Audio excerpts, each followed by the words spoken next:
Kita sudah mendengarkan begitu ya susunan kabinet Prabowo yang sudah dipanggil meskipun memang kita masih menunggu begitu kepastiannya pada akhir pekan ini. Tapi kurang lebih bisa dikatakan di hari ini sudah 80-90% sudah mulai terlihat susunannya. Seperti apa pendapat Anda Pak Wisnu? Mungkin mewakili dunia usaha melihat formasi yang sudah terlihat pada saat ini, silakan.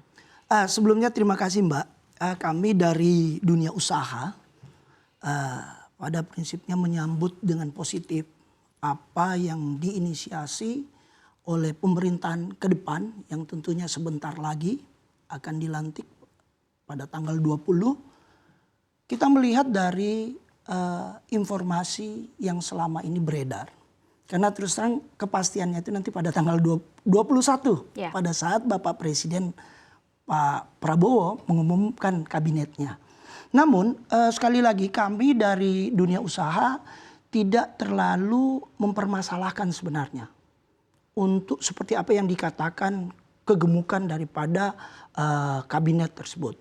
Kalau kita melihat ke belakang, kabinet yang pernah dibangun oleh Bapak Presiden pertama Soekarno, kabinet Dwikora 1 dan 2, itu boleh dikata jumlah menterinya 110 sampai 132.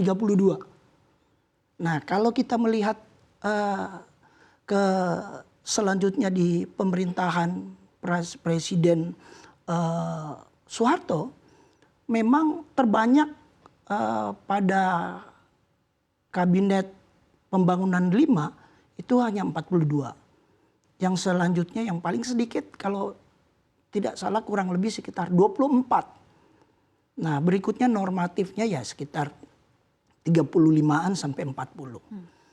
Nah, berikut presiden-presiden selanjutnya ya rata-rata di posisi memang 30-34 seperti halnya sampai di Presiden Jokowi.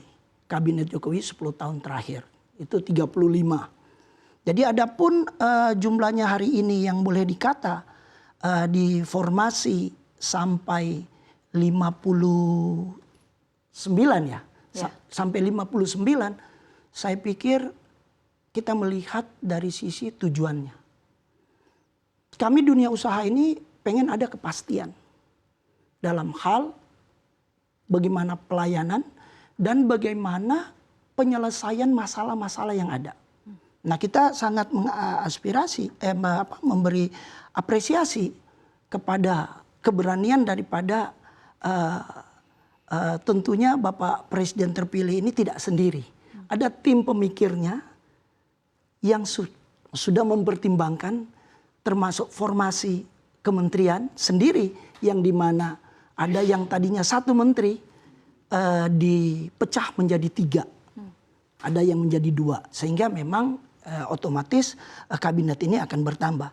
Namun sedikit saya mau mengulas, memberi masukan kepada kita bahwa kalau berbicara ini kan banyak yang dilontarkan ini kegemukan. Kalau buat saya bukan di situ yang menjadi concern dunia usaha. Seperti tadi saya katakan di awal. Nah, kalau kita melihat di negara lain seperti India itu sampai 64 kabinetnya. Memang ada seperti China. China itu hanya 26 dan ditambah 5 badan. Ya, Amerika sendiri hanya 15. Ya kan? Jepang sendiri jumlahnya hanya 18.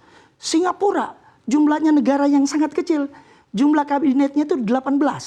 Malaysia jumlah kabinetnya 28. Jadi kami melihat perbandingan-perbandingan ini. Kalau dari isu ini buat kami pelaku usaha bukan satu hal yang mengkhawatirkan. Memang ada apabila kegemukan tentu ada konsekuensinya. Di mana cost operasional, nah ini, dan membutuhkan akselerasi waktu bagaimana untuk penyesuaian dengan kabinet kementerian yang nomenklatur baru. Atau kementerian yang pemilahan daripada menteri sebelumnya.